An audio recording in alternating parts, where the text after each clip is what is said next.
Boa noite, meus irmãos e minhas irmãs. Saudade de vocês. Estava com muita saudade do Nefi, então para mim é uma alegria estar aqui esta noite. Hoje nós vamos falar de um assunto que eu sou suspeita, eu gosto muito, que é sobre o papel da mulher no contexto pentecostal, tendo como pano de fundo a vida da Frida Wingren, que é uma importante figura na história do pentecostalismo brasileiro. A nossa aula ela vai ser bem tranquila hoje, vai ser bem objetiva também. Eu separei ela em 4 tópicos. E aí depois, como nós estamos acostumados, a gente abre então para a discussão. Amém? Então, antes da gente começar a aula, curva a sua cabeça e feche seus olhos aí onde você está e vamos orar ao Senhor, agradecendo pela oportunidade de estarmos reunidos. Senhor Jesus, eu sou grata pela vida de cada irmão, de cada irmã que está aqui presente. Grata por poder compartilhar da tua palavra, grata por poder crescer intelectualmente, espiritualmente, junto com esses irmãos, através das aulas, através das discussões, dos debates. E eu peço, Senhor, que neste momento o Senhor esteja iluminando as nossas mentes, os nossos corações, para que nós possamos aprender mais e nos desenvolvermos como servas e servos do Senhor na proclamação do teu reino. Nós oramos e agradecemos a ti. Amém. Então, vamos lá, gente. No primeiro tópico, o Lincoln já pode colocar ali o primeiro slide, a gente vai falar sobre o contexto mais geral do pentecostalismo, para que a gente possa discutir de uma forma mais adequada o papel da mulher na igreja e na igreja pentecostal assembleana, mais especificamente, que é o recorte da nossa aula de hoje. E para a gente fazer isso, a gente precisa refletir sobre as nossas origens e influências. Então, o pentecostalismo, ele sempre esteve presente na história do cristianismo. Muitas vezes a gente escuta os irmãos falando do pentecostalismo como se ele tivesse surgido do nada lá na Rua Azusa. E isso não é verdade.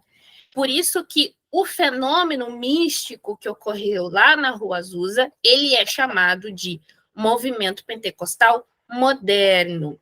E foi também a manifestação pública do pentecostalismo que ficou mais conhecida, inclusive internacionalmente conhecida, sob a liderança de William Seymour, a partir do ano de 1906, nos Estados Unidos. Um dado importante aqui para a nossa contextualização é que quando o William Seymour nasce nos Estados Unidos, metade da população negra era formada por famílias de ex-escravos. E esse dado é importante para fazer o seguinte paralelo, e vocês vão entender depois. Se em 1950, na luta pelos direitos civis, liderada pelo pastor Martin Luther King, um pouco mais à frente, as tensões raciais já eram intensas. Agora vocês imaginem na época de Seymour.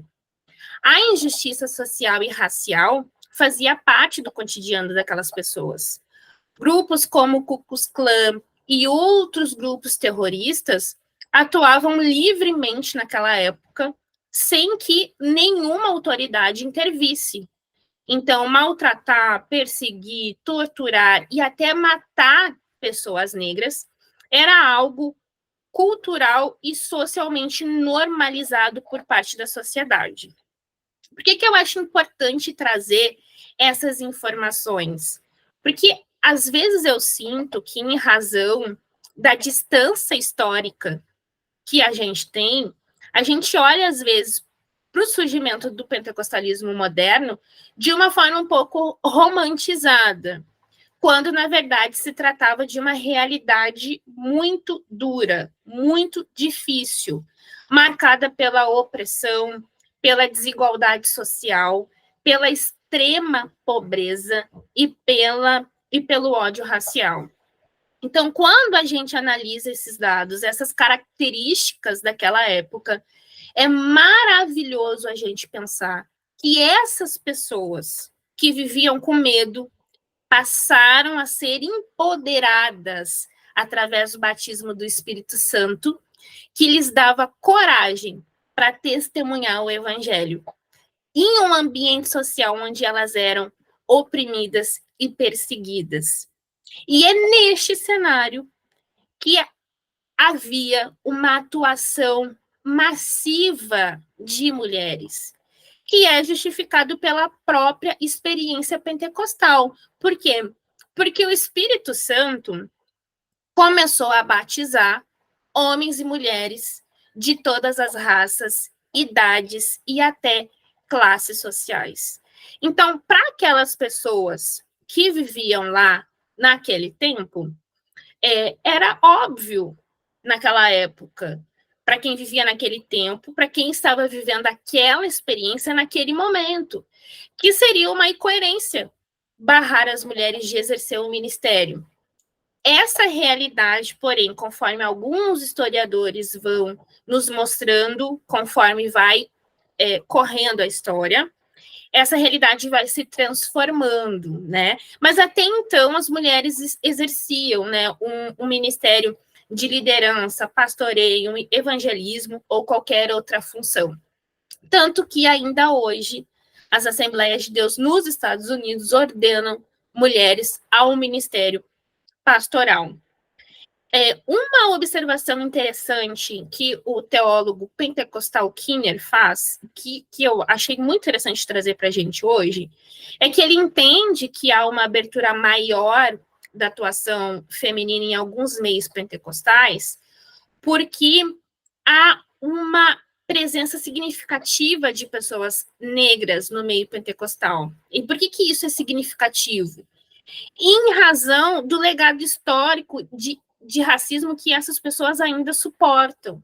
Então, essas pessoas, elas possuem uma sensibilidade maior à discriminação e o preconceito, o que explicaria por que muitos abolicionistas negros defenderam a emancipação das mulheres, tá bom? Mas a questão, ela não foi apenas social e cultural da época. A questão também foi experiencial. Homens, mulheres, crianças e idosos das mais diversas raças, das mais diversas classes sociais, foram batizados igualmente com o Espírito Santo. E a partir de então, a teologia pentecostal passou a estabelecer um princípio de igualdade que não permanece, infelizmente, porque ele vai se alterando essas ideias, né?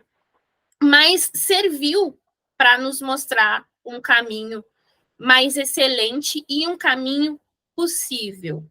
E olha só que interessante. O poder do Espírito Santo trouxe uma solução viável para um problema social crônico naquele país, através da comunhão dos santos. E quando eu olho para os nossos dias, eu sei que a gente precisa de políticas públicas melhores, que a gente precisa de leis melhores, que a gente precisa de governantes melhores, né? Não tem como discordar dessas questões. Mas a igreja, nós não podemos esquecer que nós precisamos do Senhor e da comunhão com o Senhor e do poder que vem do Senhor para contribuir positivamente no mundo onde vivemos. Então, leia seus livros, faça seus cursos, faça a sua faculdade, a sua pós-graduação, o seu curso de teologia, mas não esqueça de buscar ao Senhor. Não esqueça de dobrar os seus joelhos. Não esqueça de jejuar. Não esqueça de buscar a palavra. A gente não pode esquecer de conectar as áreas da nossa vida para a glória de Deus. E, bom, o que tem a ver a Frida com tudo isso? Muita coisa. Por quê? Porque foi com essa mentalidade que o pentecostalismo das Assembleias de Deus, mais especificamente, foi trazido para o Brasil através de Gunnar, Vingre e Daniel Berg, 4 anos após os eventos da Rua Azusa. Fechamos o primeiro ponto até aqui. Alguém quer fazer alguma contribuição?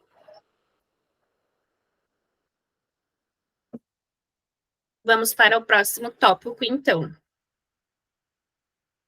O revestimento de poder sobre a fragilidade humana.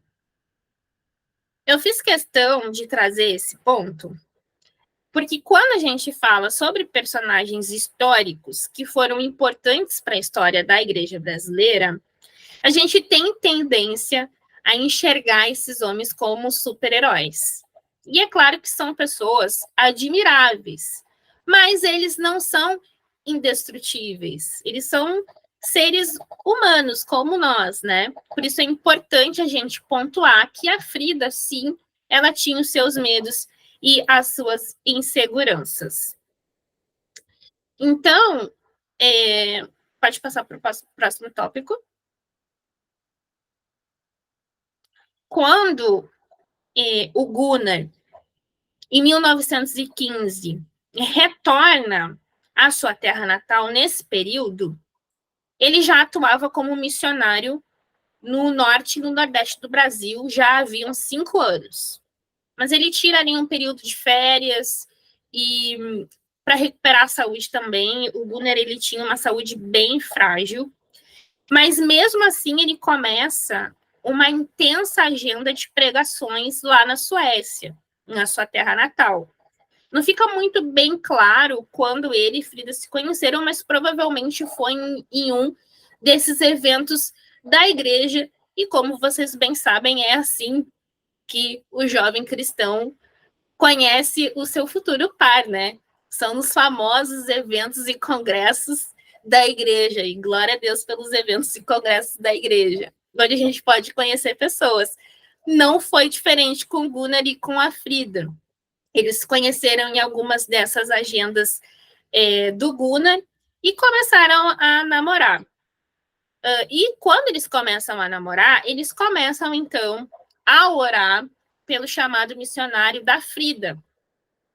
Porque mesmo a Frida, ela tendo certeza que ela tinha um chamado missionário, ela sentia medo de vir para o Brasil, porque a Suécia era um país muito protestante.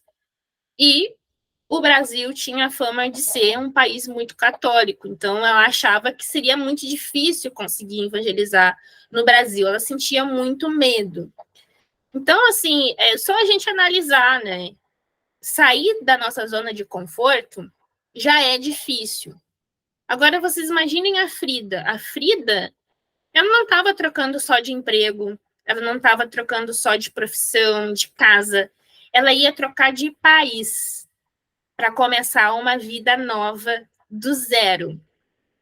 Então, nesse período de oração, em que eles buscavam a confirmação do Senhor, que é uma prática bem pentecostal, né? De orar para buscar a confirmação a respeito de alguma coisa, a Frida é batizada com o Espírito Santo. Quando Frida é batizada com o Espírito Santo, ela encontra, ou ela recebe, melhor dizendo, a coragem necessária para vir ao Brasil no ano de 1917. E embora o pentecostal entenda que o batismo no Espírito Santo seja um revestimento que nos capacita com ousadia e coragem, isso não quer dizer que a Frida deixou de sentir medo ou tristeza. Né? Quando nós somos batizados com o Espírito Santo, a gente não deixa de ser humano. Então, tanto que depois, quando ela encontra o Gunnar em Nova York e segue para o Brasil sem o Gunnar, que ela se encontrou com ele em alguns dias, junto com outros irmãos, né? E depois ela voltou, ela seguiu viagem sozinha para o Brasil. E ela escreve no diário dela que ela se sentiu só e chorou durante 2 dias seguidos. Mas olha só que interessante o que a Frida escreve no diário dela. Chorei bastante, abre aspas, mas o Senhor é nosso consolador. Glória a Jesus. Não andamos sozinhos, pois o Senhor está conosco.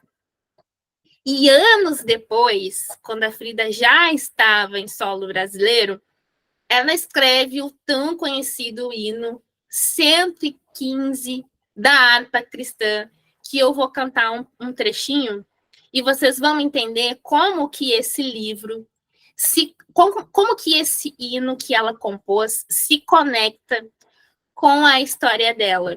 O hino diz assim: se pelos vales eu peregrino vou andar, ou na luz gloriosa de Cristo habitar, irei com meu Senhor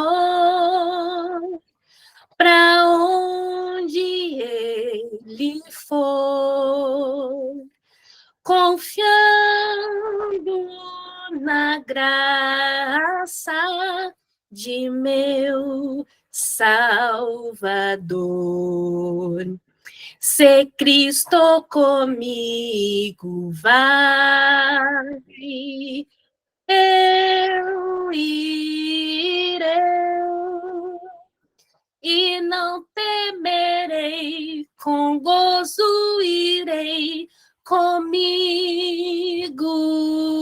vai. É grato servir a Jesus, levar a cruz, se Cristo comigo vai.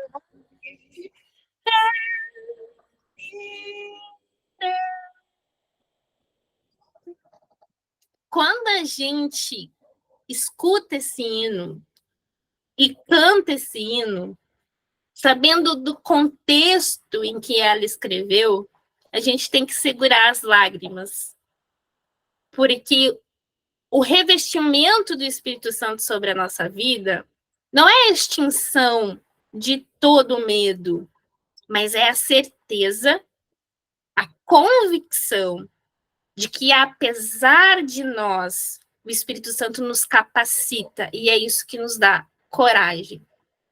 E eu acredito que esse seja um dos grandes mistérios e paradoxos da caminhada cristã. Por isso que Paulo ensina: entristecidos, mas sempre alegres. Pobre, mas enriquecendo a muitos. Nada tendo, mas tudo possuindo. 2 Coríntios, capítulo 6, versículo 10. Na primeira carta que Paulo escreve aos Coríntios, ele diz que nós somos como vasos de barro.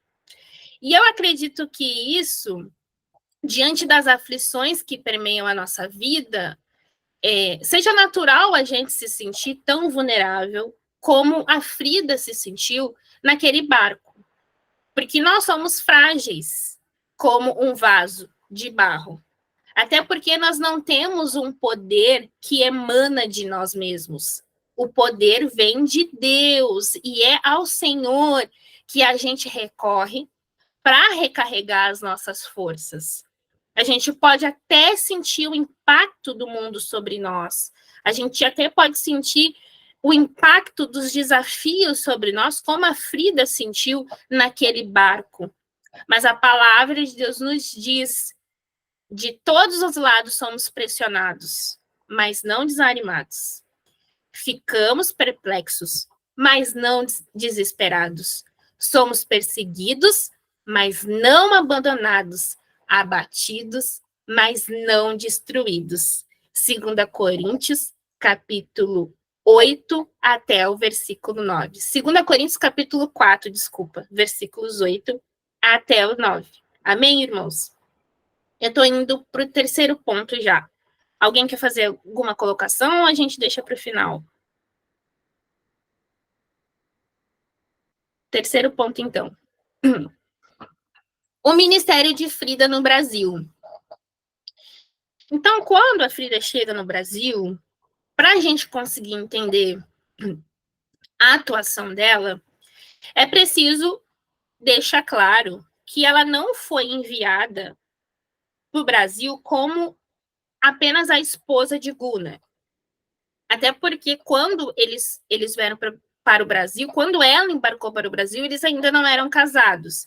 Eles casariam quando eles fossem chegar no Brasil. Se ela viesse para o Brasil como apenas a esposa de Gunnar, não teria problema. Mas não foi isso que aconteceu. A Frida, ela foi enviada pela Igreja Filadélfia de Estocolmo como ensinadora da palavra. Ou seja, ela foi enviada para o Brasil para exercer uma função. Inclusive, uma formação teológica era um pré-requisito. E a Frida tinha duas formações teológicas, uma que ela fez na adolescência e outra que ela fez na parte adulta.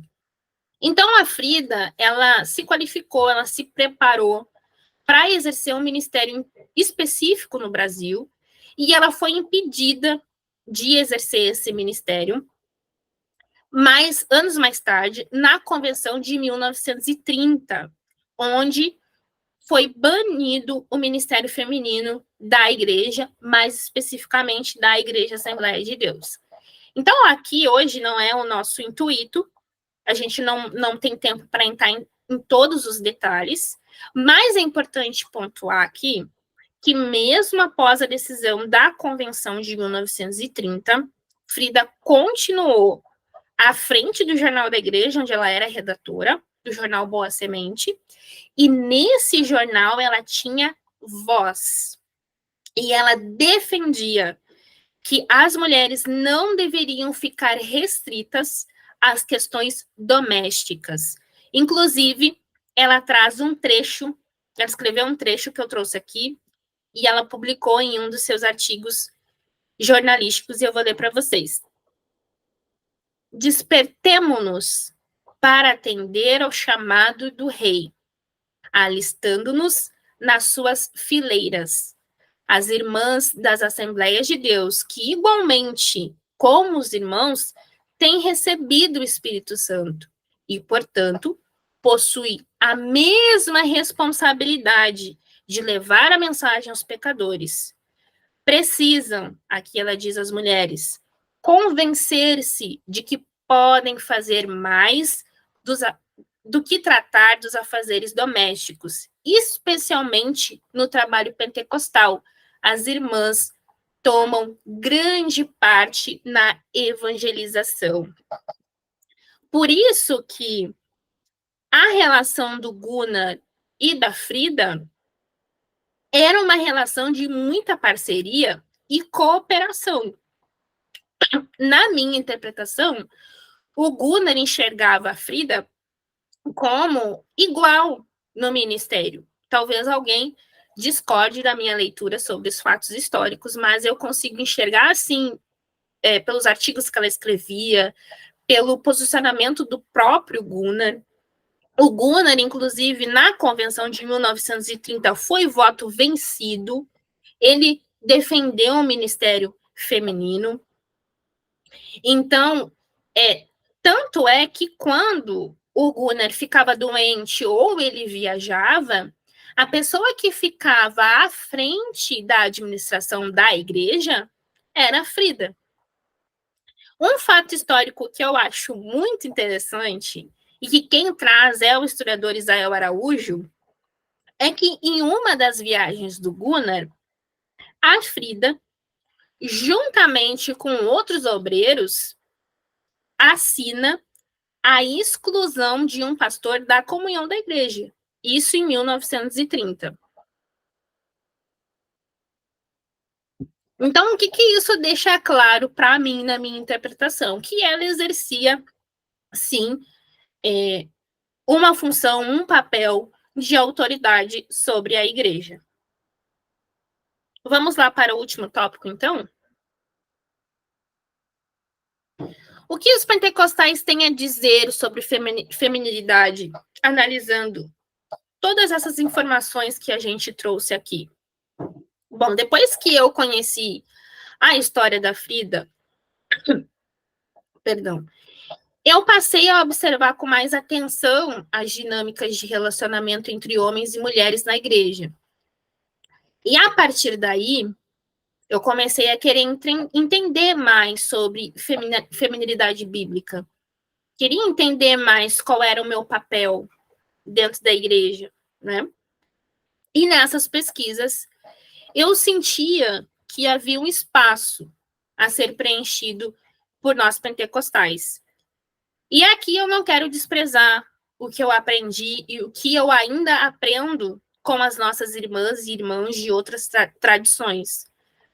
Mas, inclusive, se tiver, né, irmãos aqui de outras tradições, eu sou muito enriquecida pelas diversas tradições que existem em solo brasileiro. Mas eu acredito que teólogos e teólogas pentecostais podem e eles devem contribuir com esse debate através da nossa forma de pensar e fazer teologia. Muito do que eu escuto hoje sobre ensinamento feminino nas nossas igrejas é emprestado de outras tradições, que tem muito a contribuir. Mas eu acho que muitas vezes esses ensinamentos, essa forma de fazer teologia não contempla plenamente as características da mulher pentecostal que ora, que prega, que lidera, que dirige grupos de ensino, entre outros ministérios. E embora, e aqui eu faço uma observação importante, no pentecostalismo a mulher tenha uma liberdade significativa em comparação às outras tradições, ela ainda é vista como alguém que serve para cantar no coral. E eu quero deixar claro aqui que eu me encaixo facilmente nesse sistema.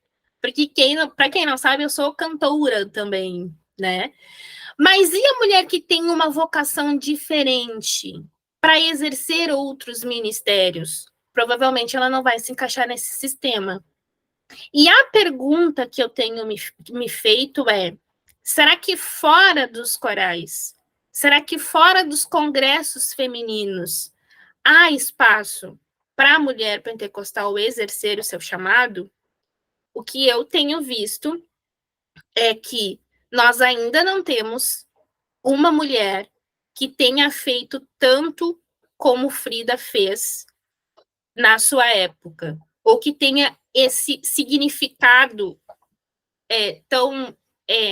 esse significado, esse peso para uma instituição. É claro que, irmãos, ao Brasil afora, os irmãos podem citar diversos nomes de irmãs pentecostais que têm contribuído de diversas formas para a obra missionária. Eu não estou aqui para desfazer do trabalho de ninguém, nem desprezar. Mas, quando a gente olha para a história da Frida, a gente percebe que ela teve um papel, uma função muito diferenciada e que a gente não vê hoje se repetindo, pelo menos não institucionalmente e não em outras áreas, a não ser ali nos ministérios femininos. E eu trago o exemplo da Frida justamente porque a história da vida dela é um legado não apenas às mulheres. A Frida deixou um legado ao pentecostalismo brasileiro. E muito da identidade pentecostal que nós temos hoje, principalmente na Assembleia de Deus, a gente deve não somente a ela, mas também a ela. Porque ela, ao lado de homens valorosos, né, ao lado do seu esposo, mais especificamente, fundou a maior denominação pentecostal do Brasil. Não apenas cantando no coral. Embora Frida tenha sido, sim, uma excelente musicista e compositora, como os irmãos viram, eu cantei uma composição dela aqui. E eu quero deixar claro que eu não estou desprezando os corais, que são uma importante tradição nas Assembleias de Deus. Já fiz parte, fui muito abençoada e me desenvolvi muito em corais. Mas o que eu quero dizer é que a gente não pode limitar o agir do Espírito Santo a papéis tradicionais de gênero, ou a raça, ou a status social ou financeiro de alguém. Como João disse, o vento sopra onde quer. Ninguém tem o poder de dizer ao Espírito Santo como agir. Frida sabia disso. E mesmo após ela ser impedida, ela nunca deixou de anunciar a mensagem do Evangelho para salvação, arrependimento de pecados e batismo no Espírito Santo. Eu quero terminar dizendo que Frida não era uma feminista, ela não era uma liberal, ela era o que o historiador Isael Araújo a descreve na biografia que ele fez sobre a sua vida. Frida era uma mulher de Deus. Amém, irmãos? Essa foi a aula de hoje. Espero que os irmãos tenham sido abençoados. E eu quero abrir agora para vocês falarem, se vocês quiserem contribuir, se vocês quiserem fazer alguma pergunta, deixar o espaço aberto.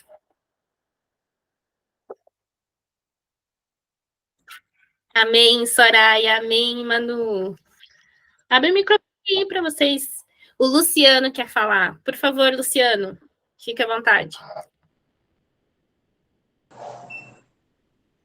Opa, boa noite. Parabéns, Bianca. Muito incrível esse tema que foi levantado aqui. A sua aula foi muito bem detalhada do ponto de vista histórico. Parabéns, viu? Obrigada. Muito incrível mesmo. A pergunta que eu faço, Bianca, é do ponto de vista assim, cultural evangélico no Brasil. De repente, até numa análise um pouco mais antropológica. Como que você enxerga dentro dessa cultura evangélica brasileira a mulher exercendo um ministério e às vezes perdendo as características femininas, né? Porque você falou de feminilidade, às vezes a caricatura da mulher evangélica brasileira sendo um pouco masculinizada, e a gente vê às vezes algumas pregadoras dentro do âmbito pentecostal, mas principalmente do âmbito neopentecostal, falando de uma forma um pouco mais masculina, com uma voz, digamos assim, um pouco mais grossa, perdendo características que são muito, muito comuns à feminilidade, né? Na história humana, como a docilidade, a ternura. Como que você vê dentro da cultura evangélica brasileira, até da maneira como as pessoas de fora do evangelho, que não são cristãs, como que elas enxergam a mulher pentecostal hoje dentro da cultura evangélica? Como que você vê isso? Obrigada pela tua pergunta, Luciano. Então, eu acho que, primeiro, a gente tem que analisar se o padrão que a gente tem de feminilidade não é um padrão muito restrito, porque existe uma diversidade a respeito da feminilidade da mulher. Eu acho que durante muitos anos a gente normalizou um tipo de feminilidade padronizado. E as mulheres que não se encaixam nesse padrão de feminilidade acabam sendo interpretadas como mulheres que não têm feminilidade ou que não são tão femininas. Então, hoje já existe uma discussão ampla, inclusive dentro da igreja, questionando esses padrões. Será que eles são bíblicos mesmo? Ou eles remontam um padrão de feminilidade lá de 1950, onde as mulheres usavam vestidos rodados, onde as mulheres usavam vestidos floridos? Então, eu acho que a gente precisa analisar esse ponto, né? Esse padrão de feminilidade que a Solane está falando aqui, feminilidade açucarada, até que ponto ele é bíblico ou até que ponto ele é cultural? E um segundo ponto, que talvez seja uma opinião mais polêmica, eu não sei se de fato essas mulheres estão imitando os homens, será? Será que não é o jeito delas? Porque, olha, tem que ter uma garganta potente para falar rouco daquele jeito. Eu não sei se seria possível forçar. Às vezes eu sinto que é muito natural, na verdade, para aquelas mulheres falarem daquele jeito. É o estilo delas. Eu, Bianca, não conseguiria falar tão forte assim. Mas talvez se de fato elas estão imitando e eu não sei, será que não falta referências femininas? Será que não seria questão da gente valorizar, abrir mais espaço para que referências femininas possam influenciar outras mulheres? Então, eu acho que é um caminho de discussão bem interessante. Não sei se eu respondi a tua pergunta.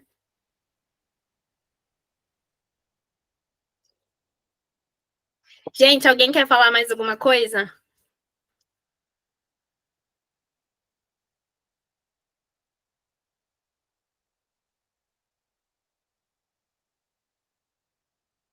É isso por hoje, então, meus amigos.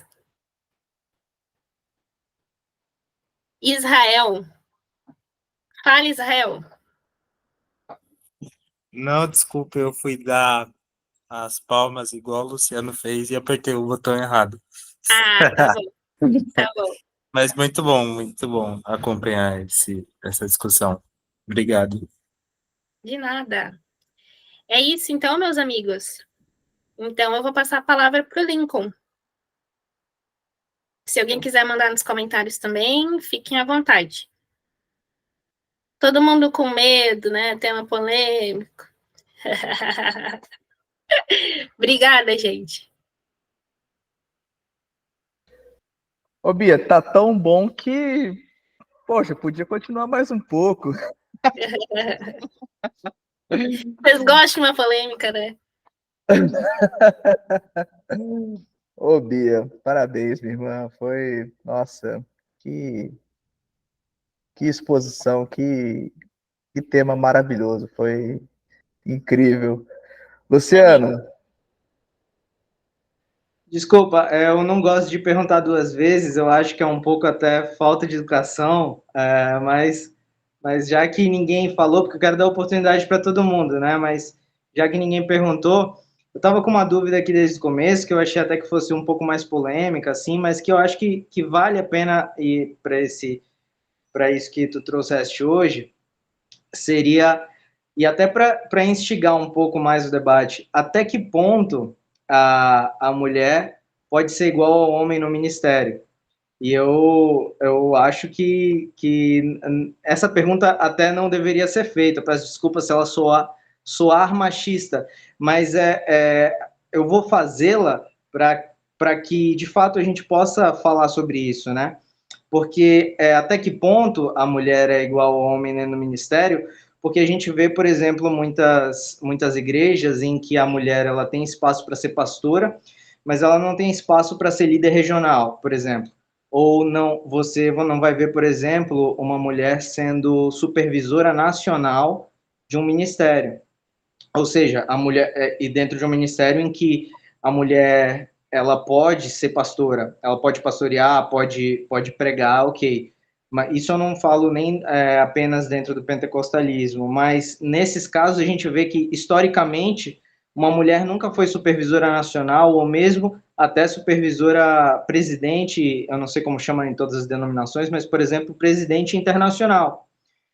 E a gente imaginar essa situação de uma mulher presidindo uma congregação, por exemplo, como a Assembleia de Deus, que é gigantesca no mundo, ou outras congregações que são gigantescas no mundo.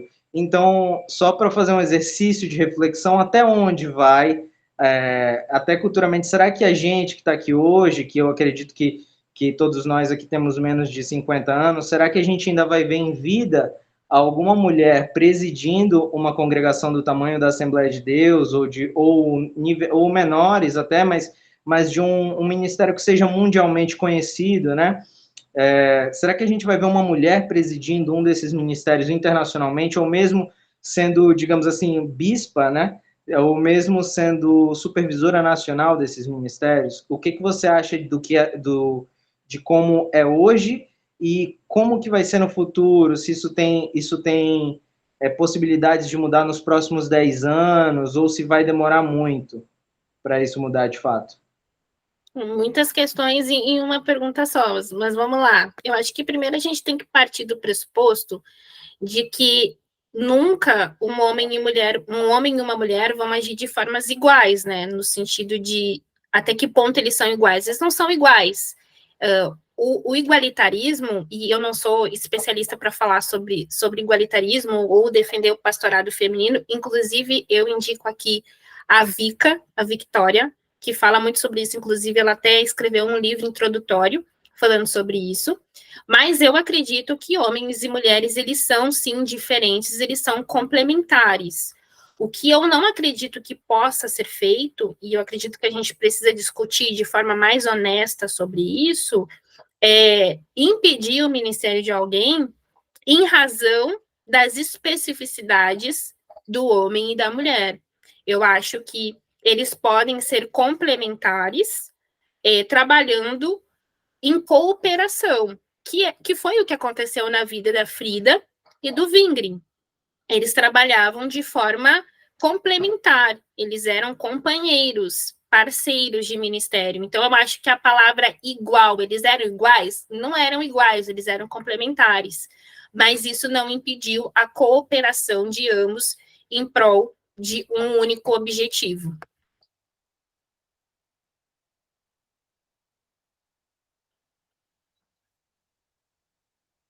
sei se eu respondi. É uma questão complexa, né? Eu acho que essa questão do igualitarismo, a recém começou a ser trazida esse lado aqui para o Brasil. Então, tem muita coisa ainda para a gente ver. Mas vamos indo, vamos trazendo para o NEFI. Esse espaço é para isso. Perfeito, Bianca. Só peço desculpa que quando eu disse igual, eu não quis dizer que eles eram iguais, assim, como se homem e mulher fossem iguais. O que eu quis dizer é que, como se a congregação, de forma geral, a organização, a instituição enxergasse que eles poderiam assumir as mesmas responsabilidades, tanto em nível de presidente. Foi isso que eu quis dizer. Sim, aqui no Brasil, em algumas igrejas, isso já acontece. Na Assembleia de Deus, da CGADB e outras mais tradicionais, não. Mas nos Estados Unidos, sim. Então, depende muito da visão teológica que cada congregação tem. Mas o meu objetivo hoje foi trazer a forma como o pentecostalismo moderno nasceu, como ele surgiu. E a gente está se distanciando desse pentecostalismo. Por que a gente está se distanciando? Será que é por questões mais culturais ou mais bíblicas? A gente precisa se debruçar para fazer essa resposta de uma forma mais honesta. Por que a Frida foi impedida de pregar? Por que as mulheres foram impedidas em 1930 de exercer o seu chamado? Me parece que foi uma questão muito mais política e cultural do que teológica. Então, essas questões trouxeram reflexos hoje que a gente precisa discutir até que ponto elas são bíblicas ou não. Agora, se elas podem ser vistas, homens e mulheres podem ser vistas da mesma forma em uma função de liderança, ele responde que em alguns lugares eles já são vistos de igual forma, em algumas outras não.